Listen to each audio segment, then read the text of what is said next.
네, 오늘은 바울이 전한 복음의 핵심, 믿음에 대해서 한번 좀 생각을 해보겠습니다.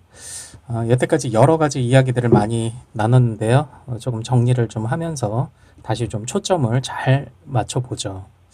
그러니까 평소에 우리가 믿음에 대해서 생각하고 알고 있고 하던 것들을 이게 흩어진 퍼즐을 좀 이렇게 잘 맞추는 그런 느낌으로 제가 진행을 하고 있습니다. 자, 복음의 핵심 무엇일까요?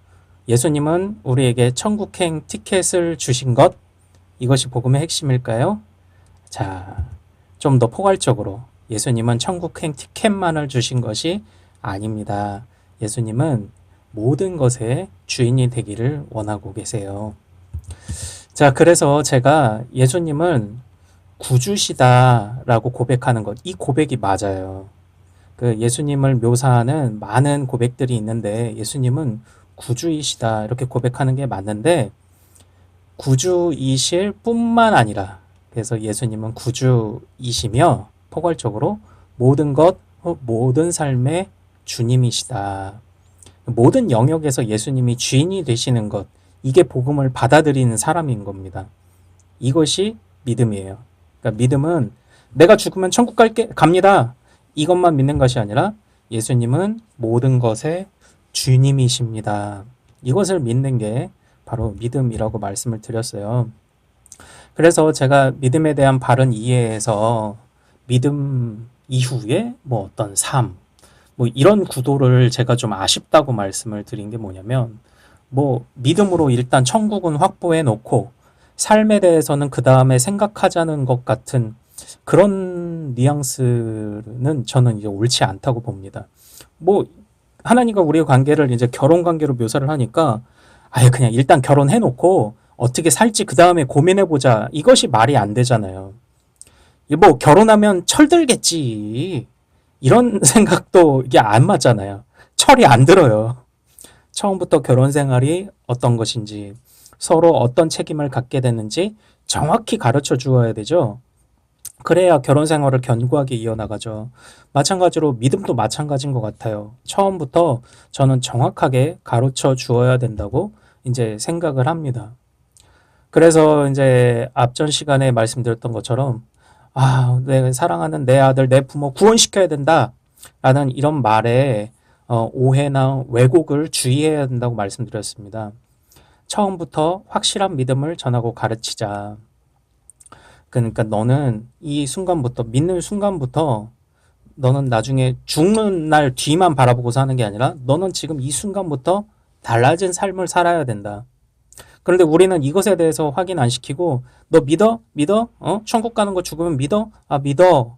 하면은 그 자리에서 너무 이렇게 쉽게 물론 그 대상이 뭐 임종 예배를 드리는 상황이나 그런 경우에 최후의 경우에 그런 경우에서는 어떤 이런 그 천국 갈 것으로 인도한다. 이 순간에 믿고 주님을 의지해라. 이것이 성립하겠지만 악길이 창창하게 남은 사람에게 대해선 우리가 그리스도인이 된다는 것이 무엇인지 그것을 정확하게 가르쳐 줘야 돼요. 그래서 제가 그런 얘기 했죠. 한국교회 문제는 양의 문제가 아니라 이제 질의 문제다. 복음을 받아들이는 사람이 줄어들어도 그래도 복음이 흐려져서는 안 된다. 이렇게 얘기를 했잖아요. 그러므로 믿음은 반드시 그에 따른 삶과 마땅히 해야 되는 기쁜 헌신이 있음을 처음부터 가르치자.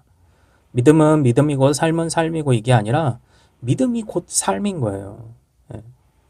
결혼 자체가 곧 삶인 거잖아요. 이렇게 사는 거잖아요. 예. 어떻게 하면 그냥 사는 게 사는 것 같지 않게 그렇게 살려고 결혼하는 그런 사람은 어디 있습니까? 결혼은 서로 행복하게 살려고 하는 거잖아요. 결혼 이퀄 곧 삶을 의미하잖아요. 네. 그래서 이런 그리스도의 주대심이라는 포괄적인 복음의 이해를 우리가 가져야 된다. 이렇게 말씀을 드리는데 그런 근거 구절들이 있습니다. 사도행전에서도 말씀이 있고 로마서에서도 말씀이 있고요. 또 우리 많은 서신서들 바울이 쓴 서신서의 첫 인사를 어떻게 시작하는지 보십시오. 우리 주 예수 그리스도라는 그런 표현이 사실 많이 등장을 합니다. 이 예수를 하나님이 주와 그리스도가 되게 하셨다. 또 사도행전 28장 31절 보십시오. 네, 사도들이 뭐 했나 한번 보십시오. 하나님의 나라를 전파했다. 그 하나님의 나라의 특징이 뭐라고 했나요? 하나님의 다스리심이잖아요. 하나님이 모든 것의 주인이시다. 그러므로 하나님 나라를 이루시는 그 핵심, 그의 보내신 아들 예수 그리스도가 곧 주님이 되는 것. 예, 이게 핵심이라고 사도들이 가르쳤다고 하잖아요. 자, 그리고 자, 우리 고린도후서 13장 13절 많이 익숙하시죠? 이제는 우리 주 예수 그리스도의 은혜와 하나님의 사랑과 성령의 교통하심이 너희 무리와 함께 있을지어다. 축도잖아요. 축도할 때도 모든 백성들이 주 예수 그리스도의 다스리심 아래에서 하나님의 통치 아래에서 이 모든 은혜를 누리기를 원한다는 것. 이게 그 축도의 핵심 메시지 아닙니까? 예수 그리스도, 주인 대신 예수 그리스도의 권위를 가지고 또 야고보도 뭐라고 표현했습니까? 주 예수 그리스도, 주님 예수 그리스도. 베드로도 주 예수 그리스도. 본래 이 주라는 말은요, 하나님을 부르는 말이었습니다.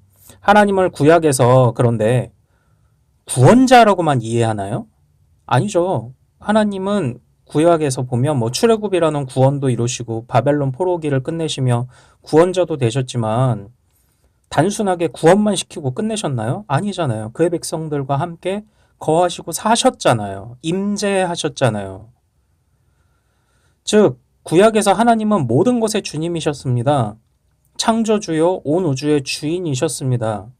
그러므로 그의 백성들이 구원하신 하나님만을 바라봤다? 아니죠. 모든 것의 주인이신 하나님을 바라봤죠. 그것이 주님에 대한 그 온전한 이해인데 바로 그 하나님을 향한 주님, 주라는 단어를 지금 예수님께도 이제 쓰고 있는 거예요. 자, 그래서 예수님도 주님이라는 고백을 받으셨습니다. 베드로가 고백했죠. 주는 그리스도시요. 근데 베드로만 고백한 게 아니에요. 마르다도 고백했습니다. 요한복음 11장 27절 이르되 주여 그러하외다 주는 그리스도시요 세상에 오시는 하나님의 아들이신 줄 내가 믿나이다. 이렇게 마르다도 고백을 했습니다.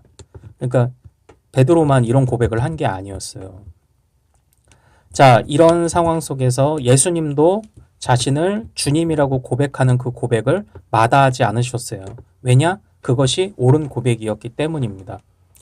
자, 그렇다고 한다면 뭐 살짝 나왔지만 믿음은요.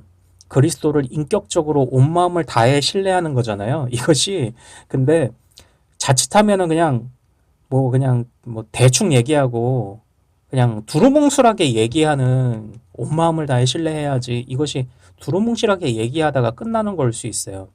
갈라디아서 2장 16절, 빌립보서 3장 9절에 한번 보십시오. 사람이 의롭게 되는 것이 어떻게 된다고 합니까? 오직 예수 그리스도를 믿음으로 이렇게 되어 있잖아요. 예수 그리스도에 대해서 믿으라고 하나요? 아니에요. 예수 그리스도를 믿으라고 해요. 이것은 분명히 뉘앙스에 분명한 차이가 있습니다. 그리스도에 대해서 믿는 게 아닙니다. 그분이 십자가에서 죽으셨대.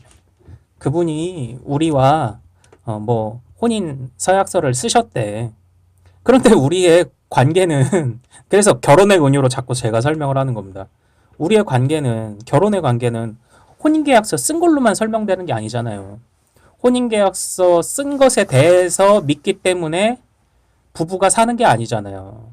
그보다 더 큰 사랑, 헌신, 약속. 그 안에 많은 가치들이 더 큰 가치들이 있잖아요. 그래서 믿음은요. 그리스도에 대해서 그리스도가 나를 구원하셨대. 나를 천국으로 들어보낸다고 약속하셨대. 이것이 물론 감사하긴 하지만 그러니까 조금 뒤로 가면 이게 조금 정교하게 좀 나옵니다. 그래서 결혼의 은유를 생각해 하시면 쉬워요. 결혼식 했대. 그게 이제 전부 아니잖아요. 결혼식하고 그 부부가 부부 아닌 것처럼 사는 사람이 얼마나 많은데요. 결혼식하고 그거는 시작이죠. 이제 그 뒤로부터 부부가 함께 살면서 서로를 지극히 사랑하는 건 이게 결혼이잖아요. 그러니까 우린 예수 그리스도에 대해서 믿는 것이 아니라 예수 그리스도를 믿음으로 온 마음을 다해 인격적으로 신뢰하는 것으로. 제가 인격적이라는 것을 어떻게 설명을 했습니까?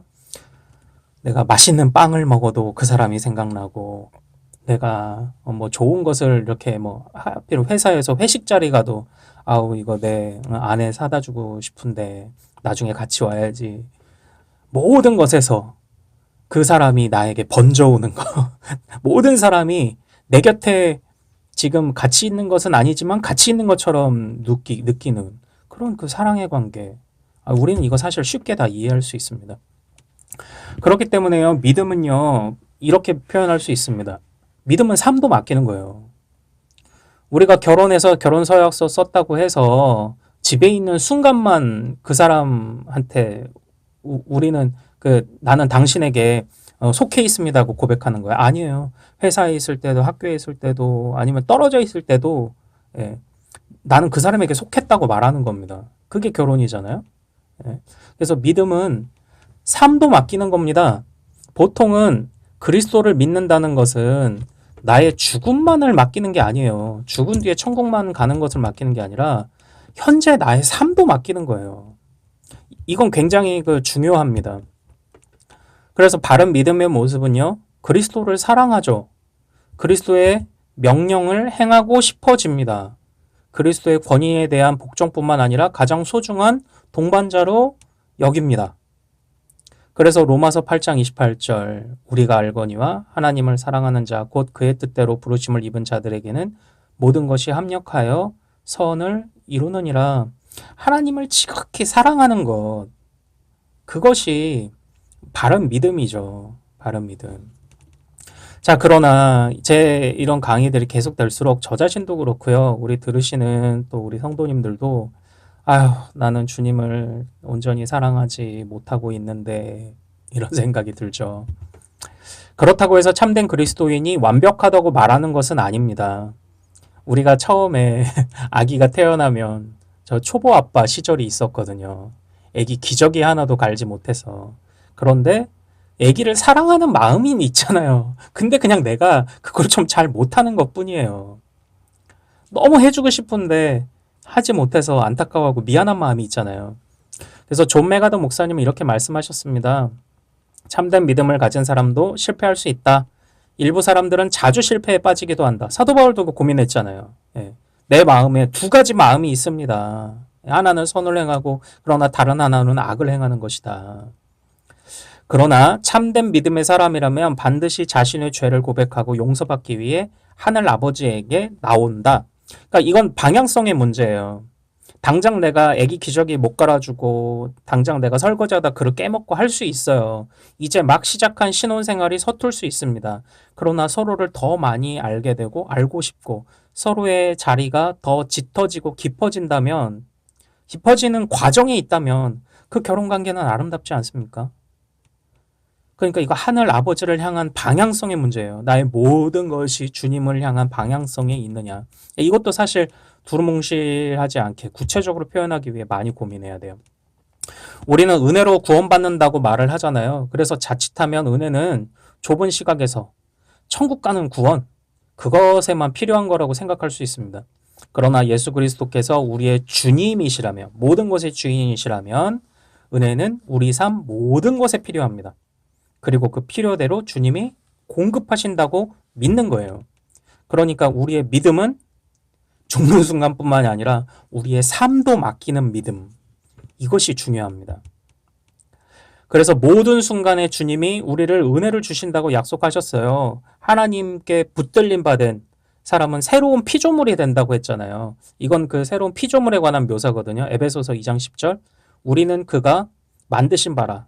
새로운 피조물입니다. 새롭게 빚으셨는데 그리스도 예수 안에서 선한 일을 위하여 지음을 받은 자니. 그러니까 우리가 지금 당장 선한 일을 못하는 것들이 있어요. 그러나 주님이 은혜를 주셔서 선한 일을 위해 지으신 목적대로 우리로 하여금 그 선한 일을 행하게 하신다. 주님이 우리 삶에도 역사하신다는 것 아닙니까? 이걸 다 믿는 겁니다. 죽음뿐만 아니라 삶도 주님의 것입니다. 이걸 믿는 거예요. 또 디도서 2장 14절 보십시오. 우리를 대신하여 자신을 주심은 모든 불법에서 우리를 속량하시고, 자 보십시오. 용서하고 속량한 것뿐만 아니라 용서하고 뭐 속량했다, 천국 가게 했다로 끝나지 않았어요. 우리를 깨끗하게 하사 선한 일을 열심히 하는 자기 백성이 되게 하려 하심이라. 그러니까 제가 자꾸 그리스도의 주대심에 열을 내는 이유가 뭐냐면요. 이 코로나 시대를 보내면서 우리는 현재에도 역사하는 주님에 대한 감각을 많이 잃었다는 생각과 고민을 제가 하고 있어서 그렇습니다. 현재에 역사하는 믿음. 코로나가 아무리 창궐하고 우리의 삶이 고난도 겪고 어려움도 겪을 수 있잖아요. 그래도 주님이 역사하시지 않은 순간은 단 한 순간도 없다. 주님의 은혜는 우리를 죽음에서 건지시는 은혜인데 천국 가기만 하고 끝나는데 필요한 게 주님의 은혜가 아니라 모든 순간에 주님이 우리를 천국 가게 하시는 바로 그 은혜로 우리 평소에도 함께 하신다. 바로 그것을 어떻게 누리느냐? 예, 주님을 진심으로 사랑해야 된다. 어떻게 사랑하느냐? 모든 것의 주인임을 고백해야 된다. 아직 완전하지 않아도. 아직 신혼생활이에요. 우리 아직.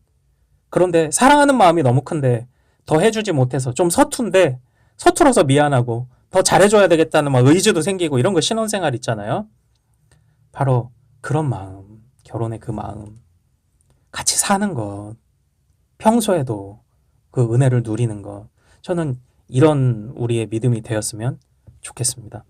사도 바울이 말한 믿음은요, 우리 모든 것을 다 맡기고 모든 것에 역사하는 믿음, 모든 것에 은혜를 주시는 것을 믿는 그 믿음. 예, 죽음뿐만 아니라 삶도 예수 그리스도를 주인으로 고백하며 주인으로 여기며 모든 것을 그 방향성으로 살아갈 때 그 은혜를 주신다. 네, 이것이 핵심입니다. 많은 이야기들이 이렇게 막 돌아서 와서 좀 이렇게 제가 많이 헷갈리게 해드렸는지 모르겠습니다. 그런데 오늘로서 쫙 정리가 됐으면 좋겠습니다. 예. 바로 이 내용들을 좀 잘 기억해 주시길 바랍니다. 감사합니다.